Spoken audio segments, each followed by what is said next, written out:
ever gone camping before, just drop it in and tell me your thoughts. Or if you haven't gone camping, just tell me your thoughts about camping altogether. Hey, on YouTube. For those of you who don't know, we go live on YouTube and on Instagram. Today is Tuesday. It's usually on Monday nights, but we're talking about nature tonight. And I realized that the answers to the majority of our questions have always been right here in front of us. The answer to the majority of life's questions literally surround us all the time. And so often we don't stop to notice and to witness and to take heed. Okay, bugs. Yes, there were some of those. We have wonderful bug spray. Nefertiti says she lives on a farm, so nature is her thing. Girl Scout, camping. Yep. It's serene and it's peaceful.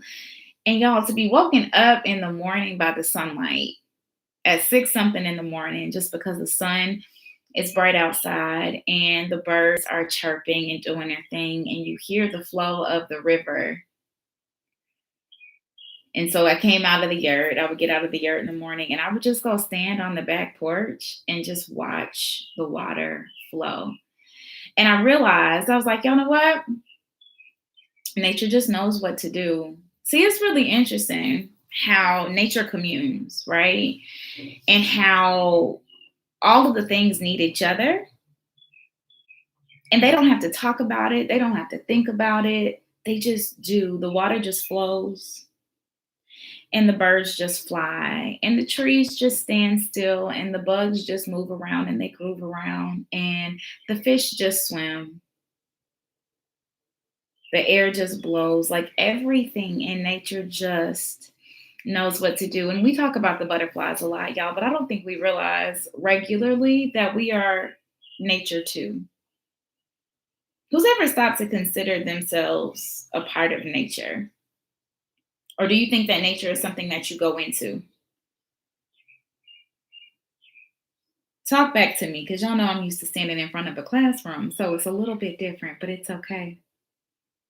Nature is that thing that just knows what to do. And so I was telling my daddy, because he was out there with us, what I was going to be talking about tonight. I was like, Daddy, I'm going to be talking about nature because nature just knows what to do.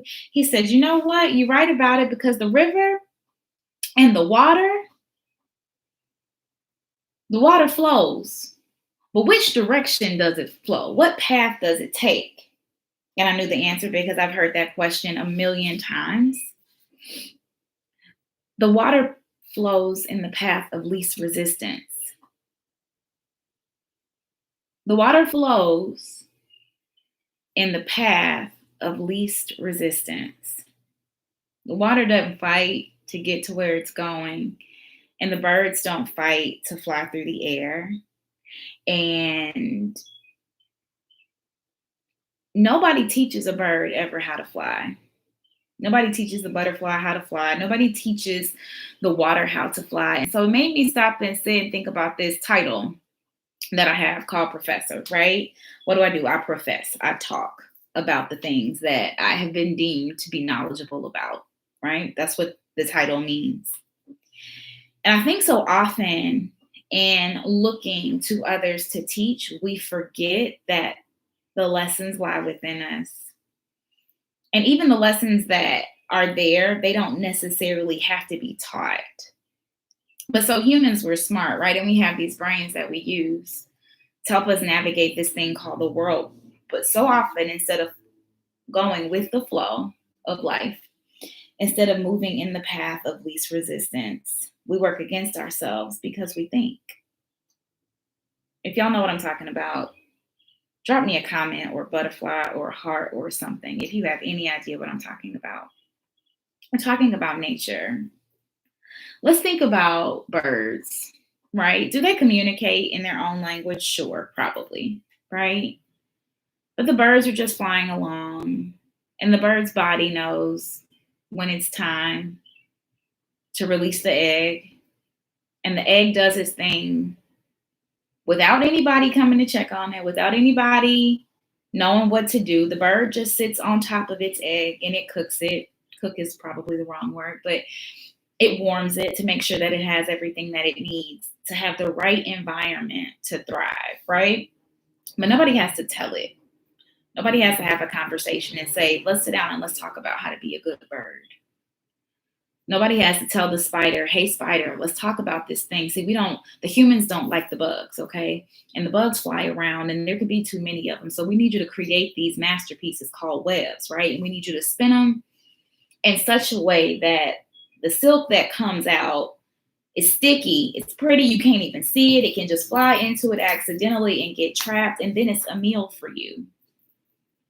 I want everybody to stop for a second, and regardless of what life may look like, regardless of the circumstances that you might be facing, I know there is a whole lot of uncertainty about fall semester. I saw a few people say that earlier. It's a lot of people who are uncertain about jobs. It's a lot of people who are uncertain about bills.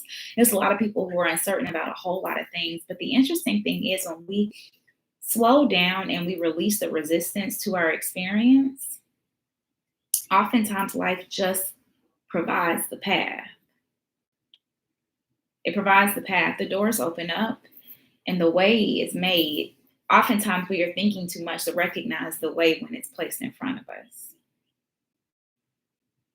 The ways are made through phone calls, and the ways are made through, family members checking in, and the ways are made through mortgage payment, the CARE Act, right? That's allowing a lot of people to get some money back and to put forbearances on bills and things that aren't going so well. I just want everybody to stop for a minute and pause and be a part of nature and recognize that somewhere within your soul, somewhere within your body, if you stop the thoughts that move and you sit in your own silence, somewhere in there, the answer will find you to whatever it is the question that you may have is. To whatever the question is that you have. Because we look for the support to come in the packages that we think that they should. We look for the support to come in, I use this all the time, a little blue box with a silver ribbon and a gold bow. And it should be placed in the specific place that we're looking for the answer to lie, or else we feel like it's not there for us.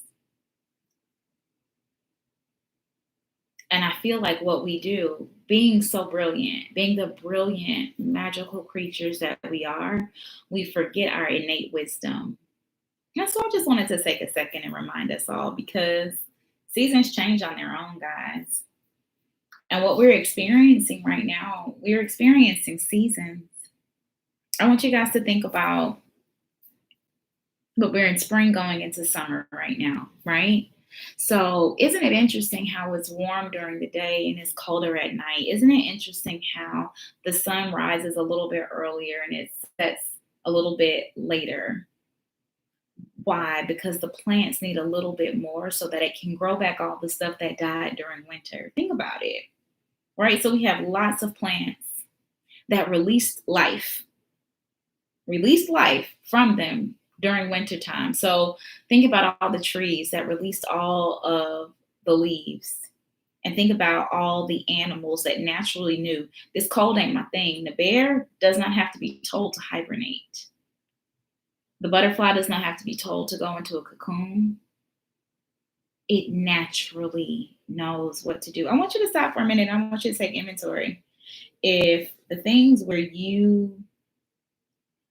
your problem lies, wherever your concern lies, wherever your issue lies, I want you to stop for a second. I want you to think about, just for 2 seconds. I don't want you to think, I want you to feel, right? Because the knowing is in the feeling. Oftentimes we think ourselves out of what we know. So I want you to stop for a second, and I just want you to feel the answer to your problem.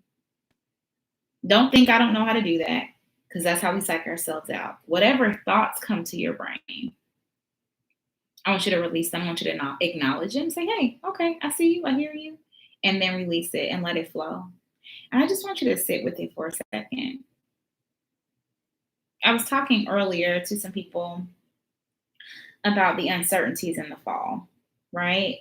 Specifically related to school and work, and what does it mean to not social distance anymore, and what does it mean to go back into spaces and places where we exist and we coexist together. Okay. And so many people were like, well, I would do this and I would do that. And then I stopped for a minute and I was like, wait a minute, I'm on the phone. And this is coming to me now, honestly. I'm sitting on the phone with people who this really isn't an issue for any of us. How many people find themselves working through other people's problems? Problems that haven't even been presented to them. If you know what I'm talking about, let me know. If you know what I'm talking about, let me know. If you find yourself thinking through, if you have graduated from Spelman and you're trying to figure out what it would feel like to not know if you were going back on campus in the fall, let me know. Let me know. Because I guarantee you, the bird is not trying to figure out how the tree is going to grow those leaves back. I can guarantee you, the fish is not trying to figure out how the eagle is soaring or what is it going to do if it starts raining. So many of us inundate ourselves with the problems of everybody else. And what I want you to recognize is that it's a really good distraction to ourselves. It's a really great distraction to listening to our inner knowing. We find other problems that actually aren't ours. I want us to all remember that we are part of nature. We are part of nature.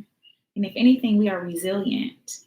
I want you guys to think about how quickly we went from living our lives, minding our business, doing whatever, to instantly the new way of life was wearing masks and gloves and staying at home the majority of the times and looking at other people who might be with a group of people and going, what are they doing? That was our normal not long ago at all. That was our normal weeks ago in the big scheme of life. Weeks ago, our normal was hanging out in parties and going to the club and going to concerts. And the idea of those things make no sense whatsoever. Now, why? Because we just knew what to do. Now, I'm not saying that's comfortable. It's not necessarily comfortable to have to break out of an egg. It's not necessarily comfortable. Labor and delivery is not comfortable. But does your body just know what to do? Absolutely. Absolutely. Shanice or Cammie, you guys were talking about your concern and that you really needed this space today.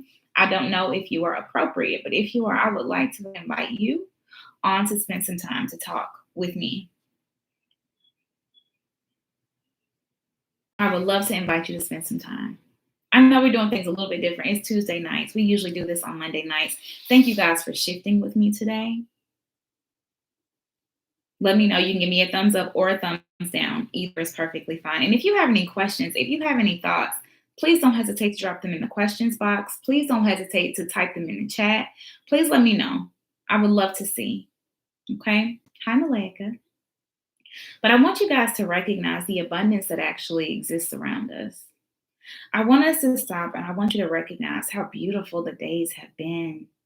And even when it gets really, really, really hot, how the world knows how to cool itself off with the rain. And then the sun comes back out. I want you to recognize, and we're not going to be here for super long today because I know we're out of schedule, okay, or off of our schedule. But I want us all to really just stop for a second. Okay, Shanice, wonderful. Go ahead. Do you know how to add yourself in or ask to be on the live? We're going to wait just a second and have her join us. There we go. So she's going to come in and she's going to join us because when we first got on this live and DJ Rico Belly was doing his thing, a couple people specifically said, I'm not having a great day. And it's specifically around uncertainty, which I think is really timely, seeing as though we're talking about how all the things work themselves out, how all the things have their seasons, how all the things move and groove and flow exactly as they're supposed to. Nothing happens too early. Nothing happens too late. And if the tree spends its time being sad about the leaves that it's going to lose, inherently, naturally, every single year, because that's the flow that nature just takes, it would be in really bad shape. And the pain does not come from the experience most times. The pain comes from the resistance. If you're picking up what I'm putting down, let me know. The pain does not come in the majority from the experience. The pain comes from fighting back. The pain comes from, wait, you weren't supposed to do that. For whatever reason, it didn't let Sean join. So we're going to try her one more time. That's what I want us all to recognize, okay? So I was out fishing this morning because we left the campsite first thing, right? And I was telling a story about how my sister, when we were kids, I remember she got a fishing rod caught in her arm. We were in the truck. It's okay, Shawnees. We can get you back in. But I remember when we were kids, you're going to have to click that little button that asks to go live, okay? But we were in my dad's truck, and we were probably going to the river. My dad didn't have any boys, okay? So it's just me and my sister, and so we do all of the things. We do all of the girly things. We do all of the not girly things at all. And so we were leaving the river from spending a day fishing, and my sister got the hook caught in her arm. She's sitting and she's minding her business, and she was doing something, and she kind of leaned back, and the top part of the fishing hook kind of snagged her arm, right? And my dad, initially, his response was, don't move, don't move, don't move. I see you, Cammie. What if fighting back is actually just trying to keep hope? We're going to talk about that in a second. So my dad's like, stay still, stay still, stay still. Don't move, don't move. And so then she yanks her arm because it was hurting. She was like, ouch. And the minute she yanked her arm back is the minute the hook went all the way into her arm. Now, I don't know if you guys know anything about fishing hooks, but the way they work is there's like a little point on the top, right, which is where the fish gets caught. But then it's like a little wire that kind of sticks out on the side that makes sure once something goes in, it's harder for it to come out. Now, why am I telling you guys this story? I'm telling you the story because oftentimes if we recognize what is happening and we stay still, we don't dig ourselves in deeper into the pain. Does that make sense? So Cammie says, what if fighting back is actually trying to keep hope? I want to help you understand that fighting back is never keeping hope. Fighting back is attempting to find the control. Because hope lies in the space where we understand that all things are happening in the way that they are supposed to. Hi, Wilson. That's where hope lies. Okay. And we confuse ourselves. We trick ourselves and we say, well, what if, just what if I'm saying, no, I believe this is going to work. We talk in my class, and Cammie, I think you've heard this before. I know my students have heard this. Oftentimes when we're praying for something, oftentimes when we are wishing for something, oftentimes when we are wanting for something, we are not wanting the thing that we're asking for initially. We're wanting the thing that lies under that thing and under that thing and under that thing and under that thing. So we say, I really would love for Spelman to be in session in the fall, where we can all come back and all of my friends can be there together and da-da-da-da-da. No, what you want is the idea of community. What you want is the idea of what it should mean to be a senior. My senior year is supposed to look like this. And so we hold on to everything that we think that means, not recognizing that maybe we're praying for something else. Maybe the prayer underneath it all is, you know what, I really want to enjoy this last phase before I go into adulthood. Well, maybe what if enjoying that phase looked like taking some time with yourself so that you could find what happiness even means?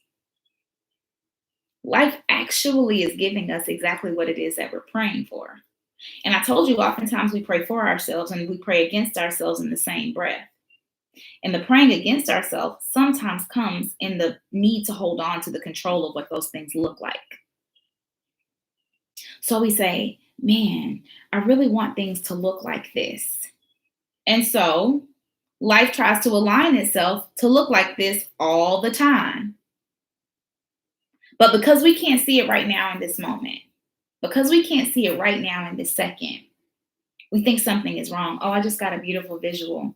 So I want you to think about somebody who is attempting to transition hair. I know I got some guys in here and I just want you to stick with me, okay? So if somebody has been using a relaxer, or if somebody has been having natural hair, has been having relaxed hair or damaged hair, heat damaged hair, we have our damage, okay? And we're saying, you know what? I just want my hair to grow long and beautiful. I just want my hair to grow long and beautiful. And so our stylist says, okay, well, let me help you grow your hair long and beautiful by cutting off all of the parts of it that's dead. And you go, no, no, no, you didn't hear me. I said I wanted it long and beautiful. And so your stylist is thinking, wait, okay, to keep it long and beautiful or to get it there, the best way to do it is to remove the disease, to remove the part that is toxic, to remove the things that are weighing you down, to remove the parts of you that are stopping you from getting everything that you're wanting. And even if you start to grow the things that you want, you can't even see it. You can't see it because there's so much damage there that we're trying to grow health, but you're looking at it in relation to damage. And so we think that we're not doing well. We think because we have this much new growth, we have this much space that's actually really healthy and everything we are wanting it to become, and we have this much space from here to here that's damaged and toxic and negative and nasty, we're trying to hold on to it because together we think that it looks like something. Together we think that, oh, that's the length that we want. No, no, no, no, no. Your hair grows faster when you remove the dead ends, when you remove the dead weight, the stuff that's making you pretend and making you believe that the things that are there are actually healthy for you. Because at the end of the day, what? Life just knows what to do. Nature just knows what to do. It just knows what to do. But what we do, because we can think things through and because so often we are afraid of the idea of loss, that we never even focus on the spaces of gain. We are afraid of the fact that, wait, if I cut this hair off that's really damaged and fried from whatever, be it color or a relaxer or heat damage or whatever, and your stylist is like, I am really sitting here trying to help you out. I am really trying to give you a jump start to get you everything that you need. And you keep saying, no, let me hang on to dead weight. No, no, no. And that can be dead weight in the form of friends. That can be dead weight in the frame, in the sense of dysfunctional beliefs and ideas and thoughts and feelings and relationships and forms of interaction with people. I want you guys to think about that thing that you're actually praying for, the thing that you're actually wanting for. And if you don't call it prayer, that ain't none of my business. Call it whatever you want to. Wishing for, thinking for, hoping for, all of those things. Whatever that is, recognize that maybe a way is being made so that you can see the abundance that has always lied there. But see, the tree does not cry about the leaves that are falling. Because hope, this is what, so Cammie's question was, and I want to go back and I want to find it. Give me 1 second. She said, what if fighting back is actually just trying to keep hope? I want you to see that in the same idea of a tree who was trying to hold on to dead leaves, leaves that have turned 50 different colors, leaves that have no life, leaves that are brittle. And if the wind blows, it's going to take it with it. So we're talking about thoughts that are unhealthy, that if the wind blows, it's going to knock you over. Friends that are unhealthy, that if the wind blows, they would not stand up for you. Whatever those things are, life is trying to take it where it belongs. And you're saying, no, no, no, no, no. Hope looks like knowing that spring is going to come. And after all the dead things leave, all the new things will grow again. And that's exciting. That's what hope looks like. That's what hope looks like.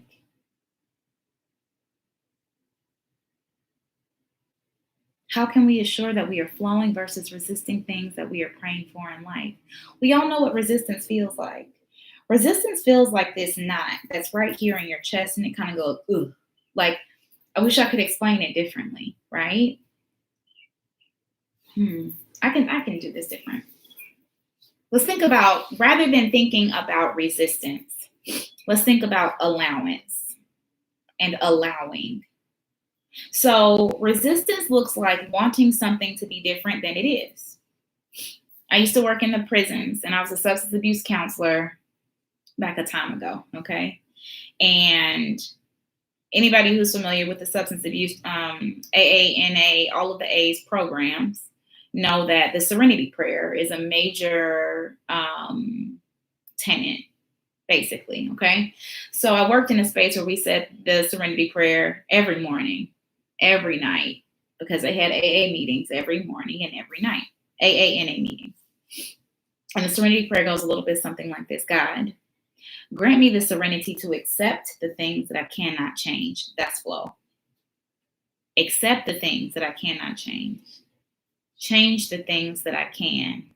And the wisdom to know the difference. I'm going to run it back. The serenity prayer goes: God, grant me the serenity to accept the things that I cannot change. The courage to change the things that I can. And the wisdom to know the difference. Now, we used to say it a specific way, okay, because we needed to reinforce what that really meant. So this is how we would say it. God, grant me the serenity to accept the things that I cannot change. Others. Period. The courage to change the things that I can. Me. And the wisdom to know the difference. If you're picking up what I'm putting down, let me know. Welcome, welcome, welcome, beautiful people. I'm going to say it again. This serenity prayer. This will be my last time, and I'm going to talk about it. God, grant me the serenity to accept the things that I cannot change. Others. The courage to change the things that I can. Me. And the wisdom to know the difference. So remember, before I was telling you, how many people are upset about something that's actually happening in their life versus upset about something that's actually just going to affect somebody else? Okay? Because we get it twisted. We wish that everybody around us would be something different. We wish that everybody around us would do something different. We wish that everybody around us would move and groove and make my life different than it is, not recognizing that we are always in control of the way that we are receiving. We are always in control of our response. We are always in control of the way that we navigate, and that is what flow does. Water does not come in and say, hey, mountain, why are you in the way? It finds every little hole. It finds every little crevice, because the water is going to keep flowing and getting to where it needs to. That's acceptance. Acceptance versus the control. Okay? I want, if you hear anything tonight, the 20 people who are here with me tonight, we usually have a lot more, but it's Tuesday, so we good. Regardless, if you are here, it's because this message is for you. What about empathy? How does this apply? I'm going to tell you how it applies. It applies because it is not compassionate to impede on somebody else's journey. This is how empathy applies. It is not compassionate to impede on somebody else's journey. See, because we are not willing to face our own journey, because we're not willing to be a part of our own process, because we're not willing to show up for ourselves and grow to be the best versions of ourselves, we expect everybody else to move in a way that's comfortable for us. And that's not compassionate. It's not compassionate, because we're all in the spaces where we're supposed to be to learn the lessons that we are supposed to learn. So here we come saying, well, listen, I don't like the way my lessons are feeling right now. I don't like the way life is showing up for me right now. I don't like the way the seasons are moving for me right now. I don't like that the leaves are falling off and not growing for me right now. I don't like that. So seasons, you need to stop changing. So months, you need to stop changing. The months are minding their business. The seasons are minding their business. Everything else is should be minding their business. But because we have this beautiful capacity to think, because we have this beautiful capacity to process, oftentimes we get in our way. And we get in our way right before we get close to what it is that we were wanting anyway. So I told you guys this weekend my family was camping. And we went on this hike, this really long hike to this beautiful, well, we were trying to go to a waterfall, okay? And so the path at first was really enjoyable and it was great. And we would stop every now and again. And my sister's dogs were with us. Um, and so everybody is just having a good time. We're walking along Sweetwater Creek. So the water's over to the left and it's beautiful trees and nature. And it's the whole family and the whole crew, right? And so we're walking and we get to this sign, maybe about 45 or so minutes into this hike, where it says, it didn't say the journey, but something loosely, the journey from here gets moderately difficult. So it's like, uh-oh, okay. Mind you, we have German Shepherd, a Schnauzer, and a Shih Tzu. Okay. And then it's 7 people. And here we are going down all these steps, and we're like, okay, the steps, that wasn't so bad. And so we walk along a little ways, and it's like, oh, so we're just supposed to navigate through all these trees and these branches, and some of them going down and some of them are going up. And it feels like we're up against the side of like this mountain. Well, I don't know what it was, but it was a whole lot of difficult. And every step of the way, I had to watch my footing and to be very mindful of the placement of my footing. The beautiful thing, when you are actually navigating a difficult obstacle, if you don't watch every step that you make, you can't focus on nobody else's step. Because then y'all all gonna go falling together. So I'm having to watch every single step that I take to make sure that I'm putting my feet on firm ground. And everybody else is having to watch every step that they take. And every few steps ago, we would stop and be like, okay, you guys okay? Y'all okay? Okay, I'm okay. You can watch out and you can check for people, but the only way that I was going to get across was if I took the steps. My sister couldn't do it for me. My dad couldn't do it for me. My niece couldn't do it for me. My brother couldn't do it for me. Nobody could do it for me. Nobody can do it for me, and the landscape is not going to change. I hope this is making sense. Because if you can think of it from the standpoint of a physical obstacle course, knowing that once you get to the other side, you'll be able to see the cascading water over the rocks and the waterfall that made the journey worthwhile, you just keep taking those steps. And there were a few times, I'm not even gonna lie, where we stopped and we were like, do we want to keep going further? And it would be a few people that were like, yeah, let's keep going. It's fine. And some people would be like, I don't know about this. And then we realized we were trying to get to a waterfall. Now, mind you, none of us had been to said waterfall before.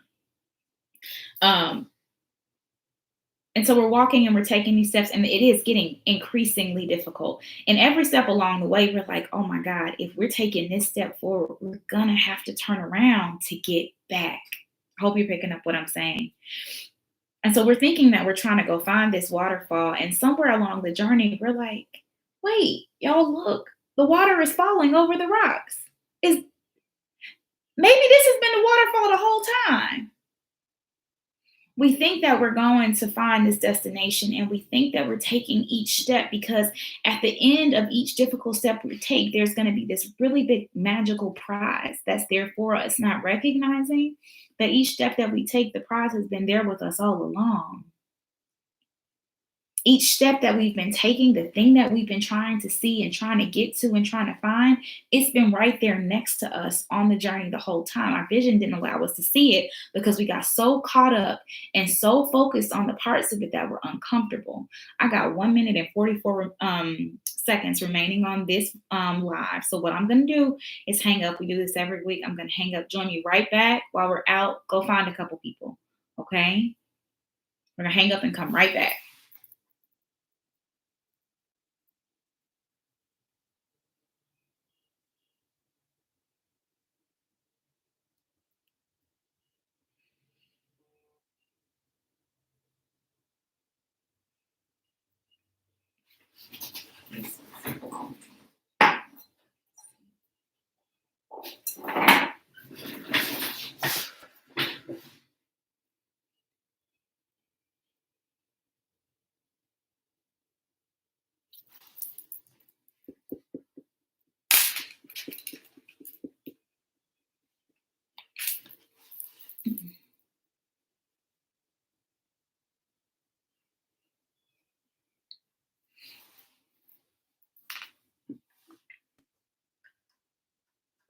All right, we are back. We are back. We are back. And I'm going to wait a few minutes for everybody else to get here with me. We are back. We are back. Hi, YouTube. We are back. We are back. We are back. I'm going to wait till we all get here. And while we're doing this, I just want to thank everybody who joined me in masterclass. Oh my gosh. We had an amazing time on Saturday. Thank you, Chef Lise. We had an amazing time on Saturday. If you were in there, let the people know real quick how you felt about masterclass on Saturday. We had a great time. All right. So we were just talking about the waterfalls. Okay. And so here we are hiking along this journey, right? 7 people, 3 dogs, hiking in the middle of the woods at Sweetwater Creek on the day that it was supposed to rain.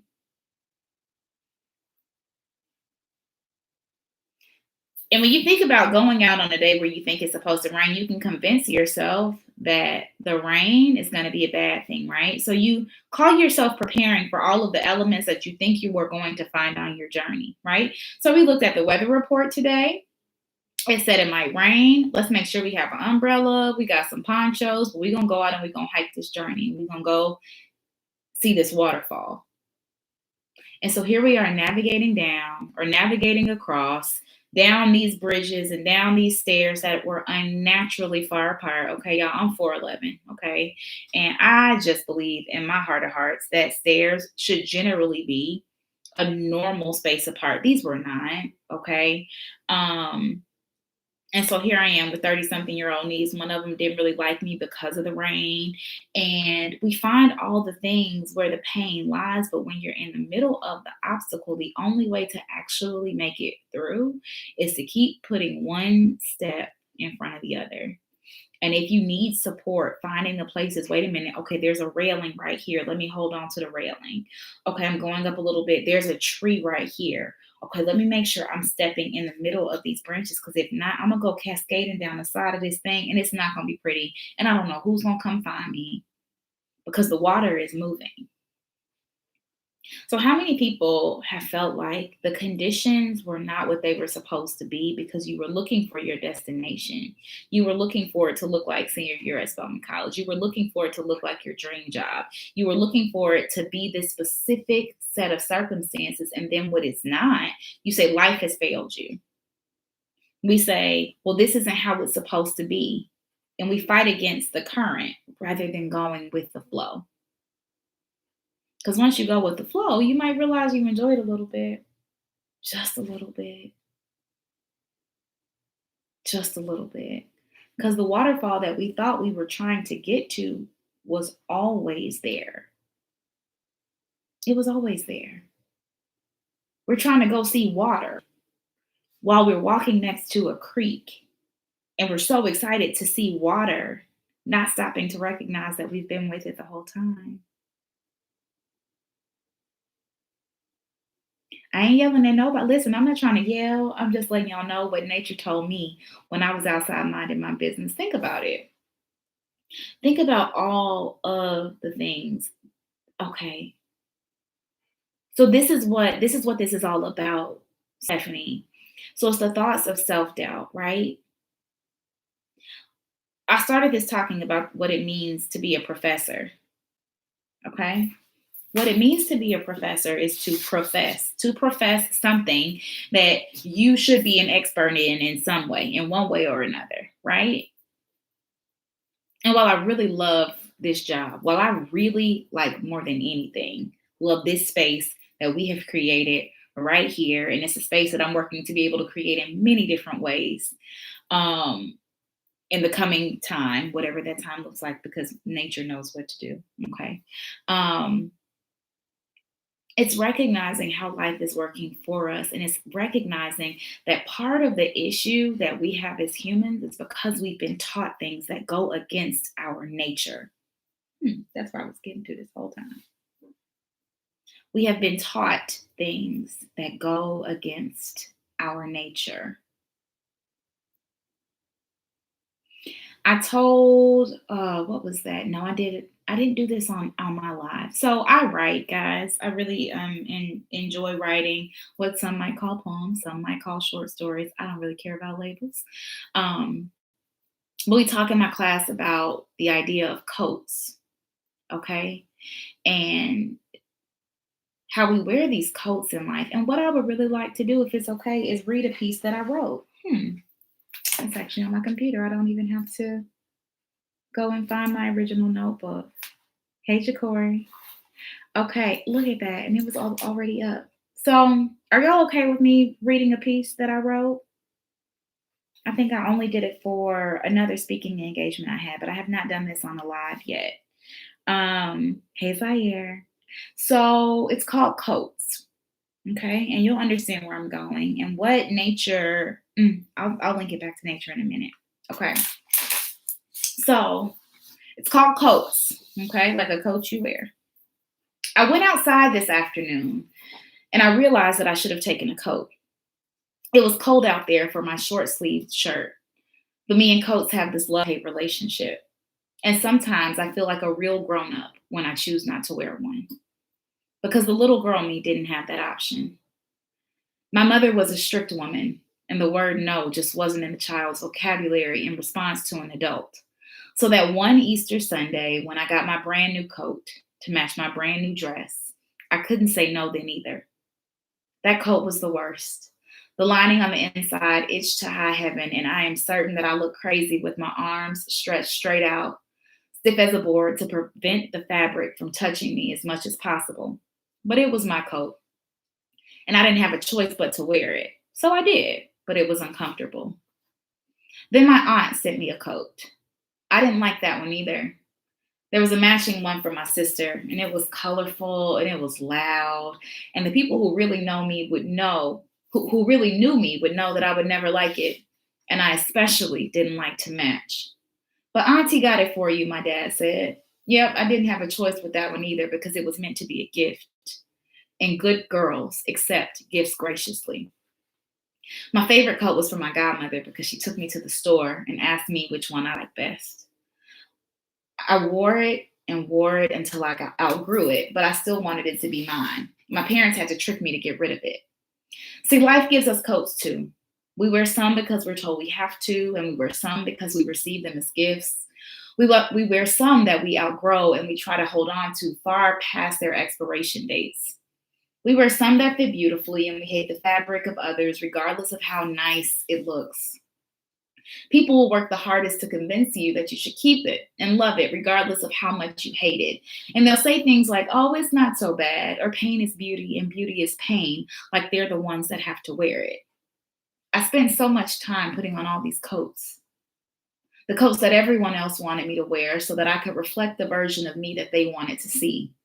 No matter how uncomfortable, no matter how ugly I thought it was, no matter how much it just didn't fit. But when I went home the day that somebody gave me the worst coat of all, when I was all by myself and no one was there to make fun or convince me or even ask a question, I took all of them off, layer by layer, one at a time. And I felt like it took forever. But on that day, I decided that I'm the only person that gets to tell me what to wear. I'll walk right into the store. I'll try some on. I'll love others. I'll love some. I'll like others. And I'll probably hate a few too. I'll take the one that I love all the way home and I'll wear it whenever I please. I'll even have the right to change my mind. I can leave it in the closet or I can take it right back to the store where I got it. I can return it with a thank you and a smile. But today I didn't want a coat. Today I didn't need protection. I wanted to be vulnerable to the cold. And let me tell you, the breeze feels amazing. So amazing that I might not even wear a shirt the next time. But if I do choose to wear a coat, damn it, it'll be because I choose it. It'll be because I want to. It'll be because I love how it fits. This is what it's about. Hi, Jatoya. This is what it's about.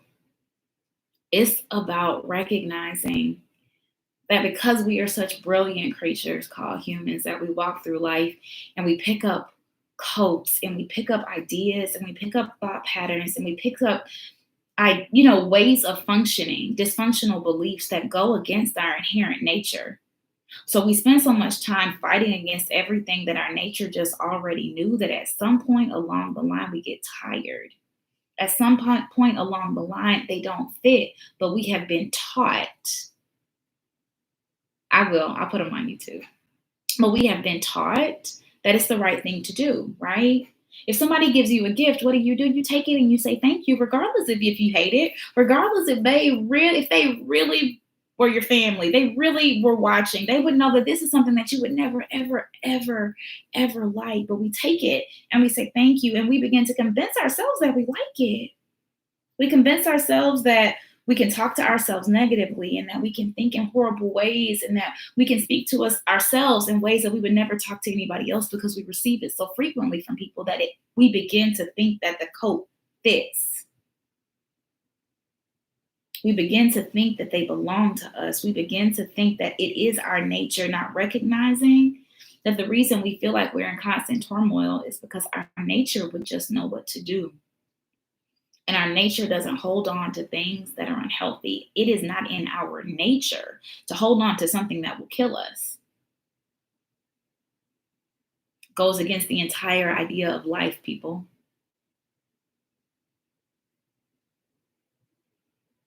That's what this is about. Recognizing that there is abundance around us, if we are willing to shift the perspective into recognizing that regardless of what it looks like and feels like, sometimes it's painful because we had to walk all the way down that journey that never fit, all the way down this journey looking for water that was flowing right next to us the whole time. But the way back is faster when you realize that you were overlooking the beauty that you thought looked a certain way, that you thought would feel a certain way, that you were so convinced because you saw it in a picture somewhere, specifically maybe on somebody's Instagram or social media or whatever, because their version of love and their version of wonderful and their version of flavor and their version of experience and even the lessons that they learned that probably maybe would have been easy for you, you feel. Had they gone through your life, they wouldn't have never, they wouldn't get it. They wouldn't have been able to make it. But what if we are all just being uniquely prepared for the journeys that we have ahead of us so that we can do the things that we are meant to do? If the bird gets upset that it's living in a nest, why can't I live in a house like the people? I got to be out here in the nest. Well, the nest is what you need so that when the time comes for you to fall out of it to learn how to fly, you'll already be so high up that you have a good chance of soaring before you fall.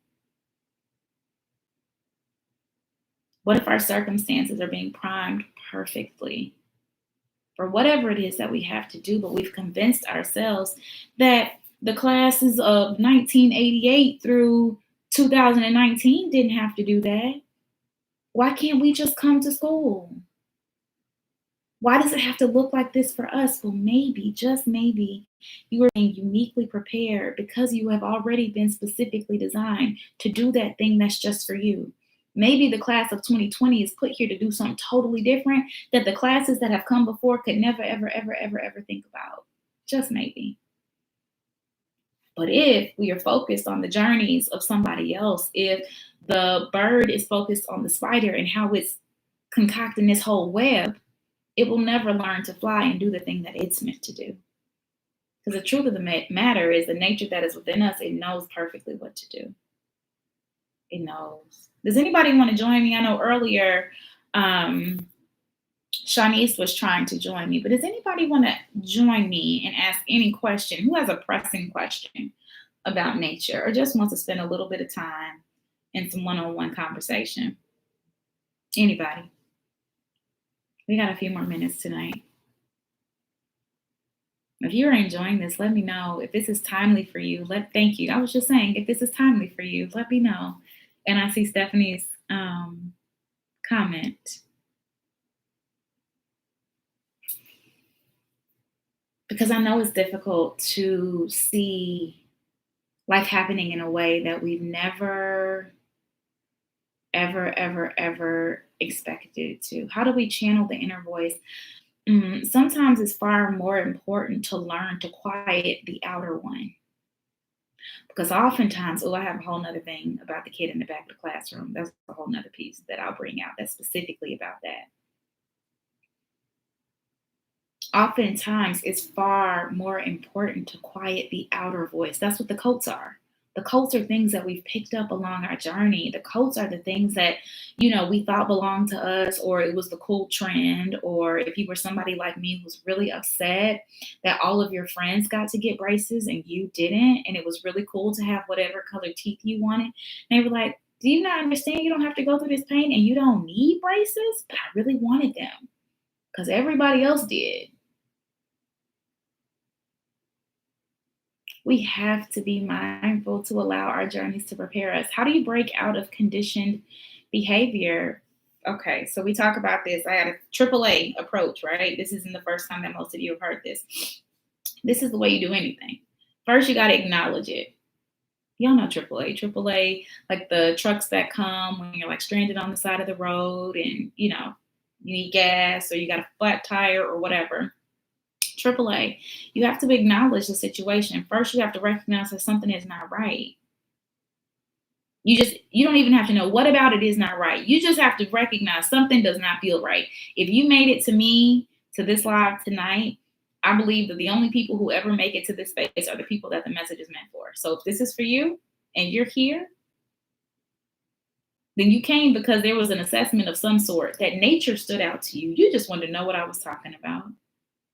Okay. And then once you're here, you get to assess your situation. Like, hold on, wait a minute. Okay. Now that I'm being presented new information, let me see how this fits. Is this a coat that I would like to wear? Is this a coat that I've been wearing this whole time and that I would like to release? How does this fit? Let me assess the fact and figure out what is not right here. Okay. It's like your check engine light has come on. That is not really helpful if you don't do the full diagnostic and figure out what in the car is broken. All the check engine light does is says something is not right. Then the mechanic has to go in and assess what about the situation is not right. And then once we list out, they'll give you a long, however, 120 point check, right, at the dealership or online, at the dealership or the mechanic, right? And they'll tell you, well, we checked all of these systems and 110 things were right, but these 10 right here, we got to do something about them in order for you to be functioning at your prime. In order for you to be functioning at 100%, these things need to be addressed. And that's what we do. We address them. So acknowledge, then we assess, and then we address. That's how you break out of conditioned behavior. And you have to be gentle with the process, right? So again, God, the serenity prayer. God, grant me the serenity. Grant me the peace. Grant me the stillness. Tell my butt to go sit down somewhere. Grant me the serenity to accept the things I can't change. Because here I am, God, out here, or God or spirit, source, whatever you refer to, whatever your divine being is that feels good and comfortable.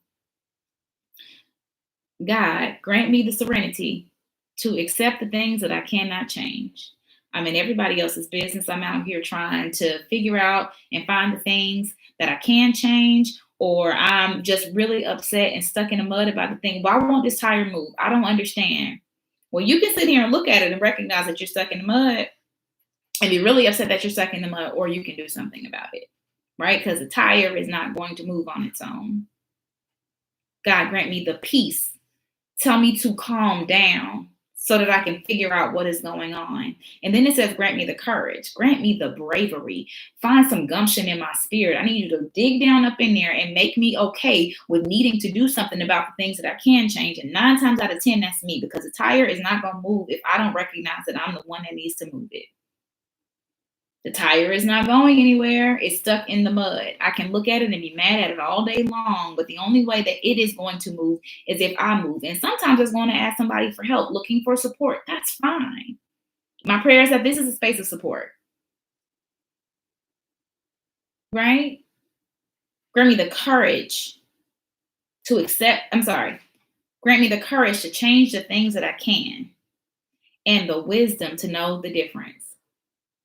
Help me quiet my mind enough so that I can calm down and recognize the things that belong to me and the things that don't.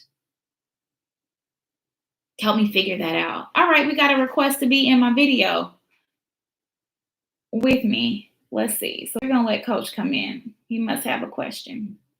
I want to talk for a second. I promise I'm not going to hold you guys too much longer today.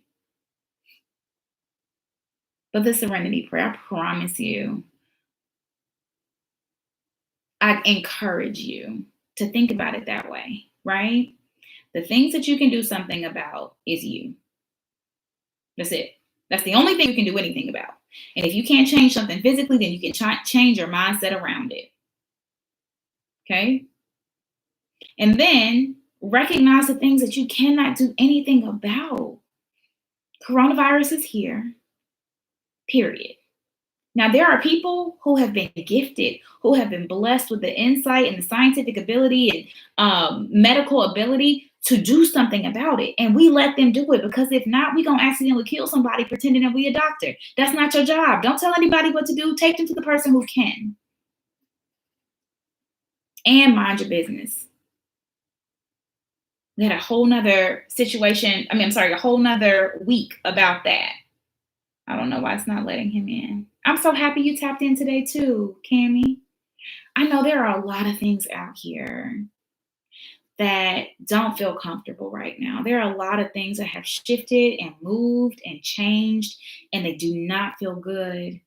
But what are the things in here that you can do? Because sometimes it's just a recognition. Like last semester, I was so upset. I was so busy. I was so mad that I could never sit down. I could never just have a moment. I could never just be with and for myself. And so life said, wait, you really want a break? Okay, boom, here you go. And it's like, who told you to give me a break? Oh my God, I can't do anything. Oh my God, I have this and that to do. Take a deep breath and truly assess from an honest space, not just the things that are bad, but where do the blessings lie in this mess?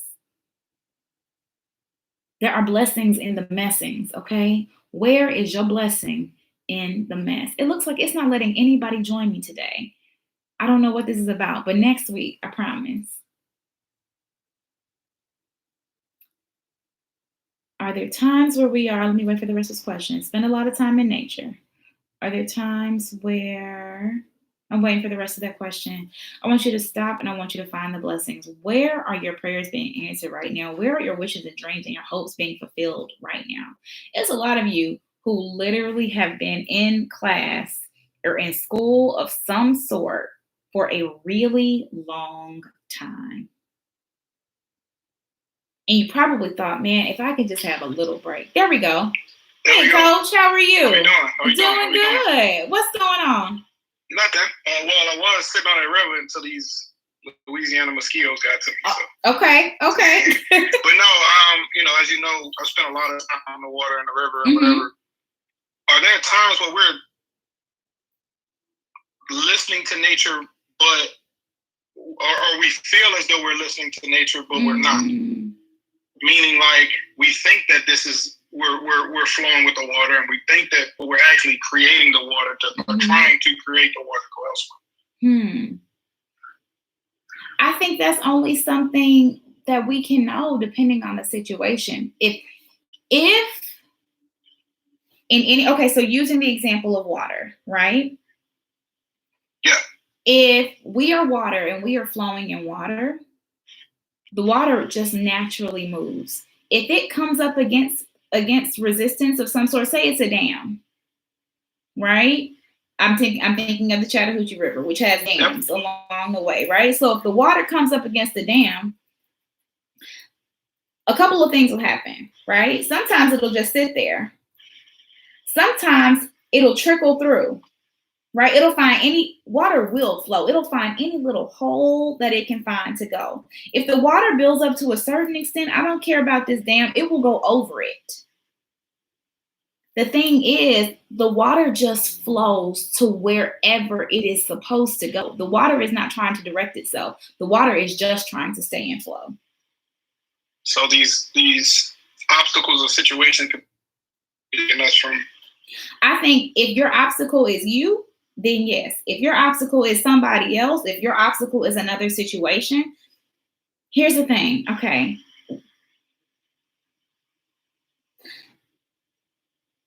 Water.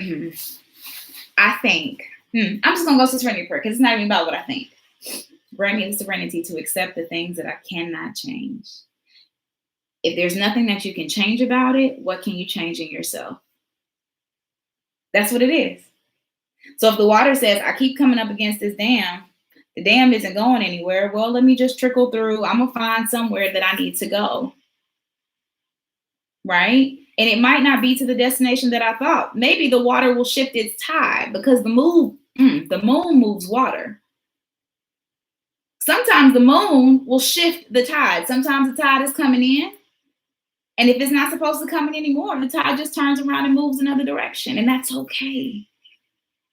I think it's okay. I think somewhere deep in our souls, we know when we are trying to control the flow of water or move with it. Yeah. You know? Does that make sense? Yeah. A lot of sense. Just allow yourself to flow and to get wherever the water is trying to take you. Wherever it's trying to go. Allow it to take you. And if you don't like it there, hop back in the water and keep on going. It's going to get me where it's going to get you where you need to go when we get out of our way. When we get out of our way. Because our way is up here. We think and we think and we think and we think and we contrive and we move and we sort. Flow. Thank you, Leah. Flow. We flow. Spot on. We flow. Thank you for joining me. No doubt. I appreciate it. All right. I'm going to drop you back out, okay? Out of here some kind of way.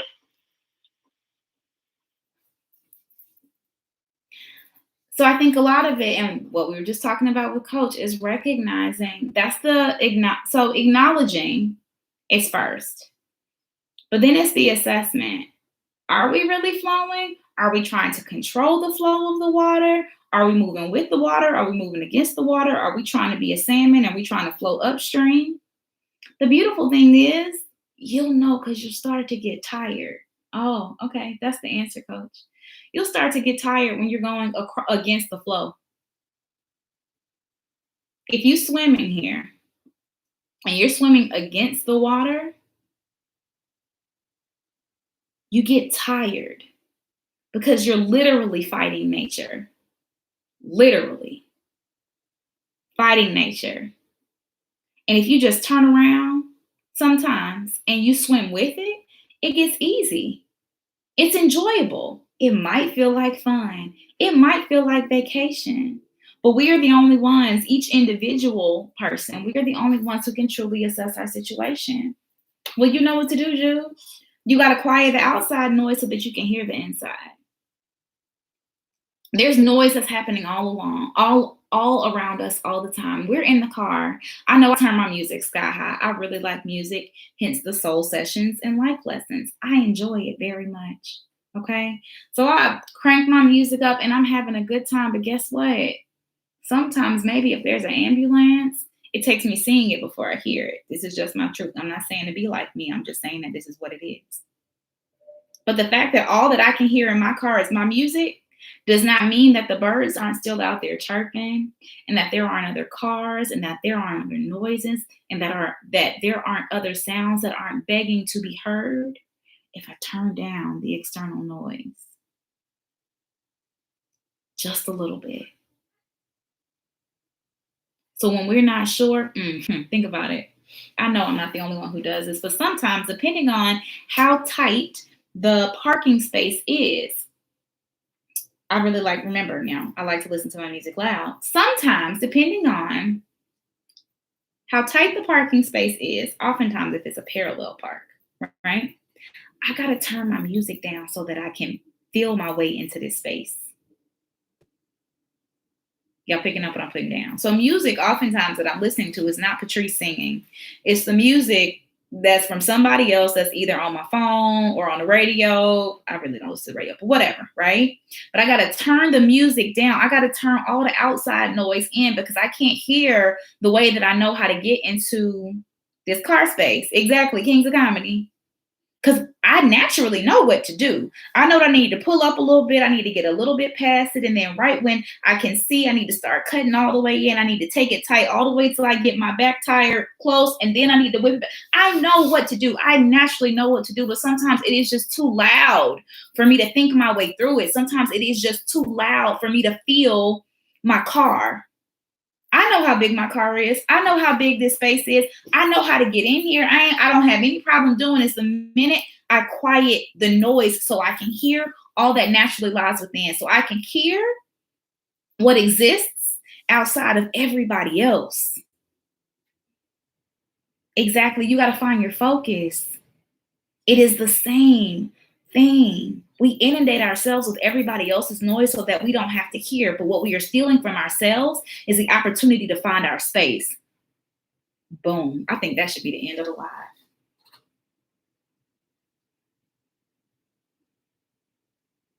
Let me know if you just picked up what I put down. I know it's a delay, and it's, the gratification is just not there. When it takes you guys another 30 seconds to hear what I just said. But we have to turn down the noise from everybody else and everything else and all the people and the music and everybody else's business and all of the things. We have to be able to turn it down so that we can get in our space, the space that's just for us. That's because oftentimes the spaces you're trying to park in is super tight and it will just barely fit your car. I mean, like if you cut it too hard, you might clip something. Okay? That's what I'm talking about. Don't worry, Candy, because it's on YouTube too. And the minute this all finishes, it's going to automatically upload. Hey, YouTube. Be willing to recognize that if you are not listening to what it is that you just naturally know how to do, you ain't never going to get in your space. And you want to know what's crazy? Is that oftentimes in doing that part, you might have your music up and you'll pull back, pull up, pull back, pull. You will play footsie and hopscotch and jump rope with the spot that's always been yours and never quite get in it. And then if you play around too much and don't turn it down, you're going to pull up that one time and somebody else who knew what they were doing and has been focused and has been looking for it in is going to pull right into your spot and ain't nothing you can do about it.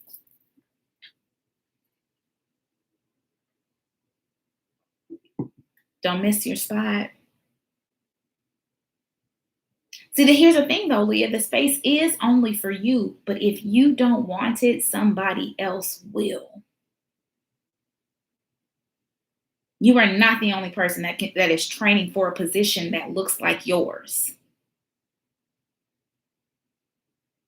You are not the only person that is training for a position that looks like yours. But here's the beautiful thing. Even though it was the perfect fit for your car, it'll fit this other one nice too.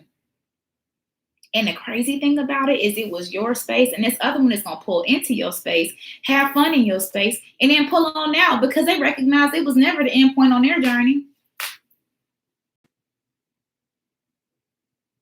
Yes, you are the only one who can do it like you can, but you are not the only one who has to do it. You are not. Trust and believe.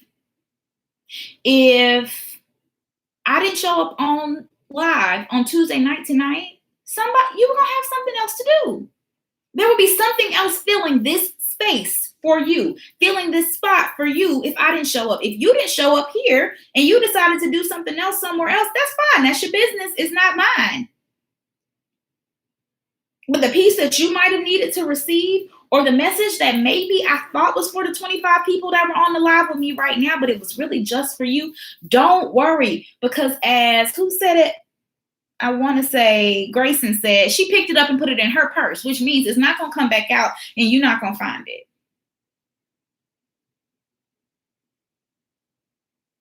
Because sometimes people find that thing that was yours and they hold on to it because it was better than what was theirs. And so they ain't ever going to let that thing go. They ain't going to let it go.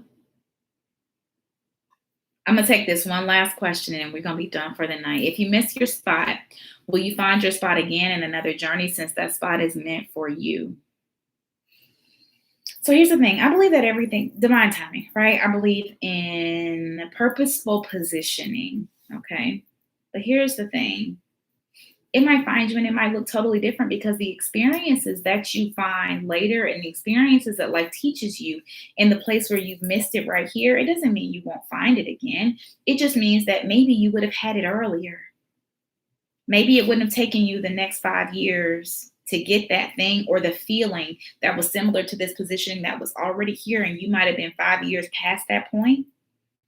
I don't feel like you can ever miss your space. I feel like you can delay your journey to getting there. That's just me. I'm not putting that belief on nobody. I'm just saying. You can delay your space. You can delay getting there if you choose to. But sometimes what it requires is us turning down everybody else's noise. And like I said before, I believe that whoever makes it on live and whoever makes it to YouTube and whoever makes it to watch this, it's because it was meant for them.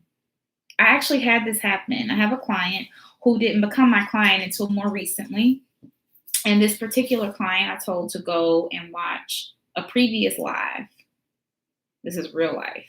So maybe became my client in the past 2-3 weeks, something like that. And I told the conversation that we were having, I was like, you know what? I need you to go watch this live from 5 weeks ago.